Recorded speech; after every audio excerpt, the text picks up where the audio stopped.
घर में से निकाले निशा सुई तपतो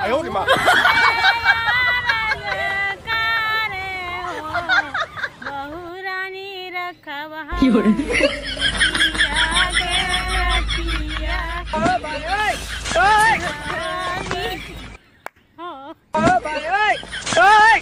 घर में से निकाले निशा सुई तबहुआ से राज करे हो बहुआ हमहू रखब जुतिया बरतिया बेटौआ पतोहियन के लंबी उम्र बदे हो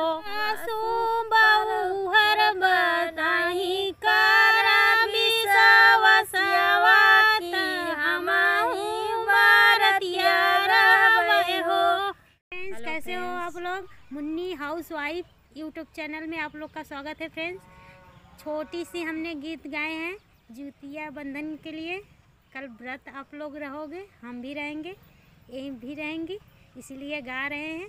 आप लोग सुनना और सपोर्ट करना, मेरे चैनल को सब्सक्राइब करना, वीडियो को लाइक करना। अब चल रहे हैं, शाम हो चुकी है फ्रेंड्स। बाय बाय, रखते हैं।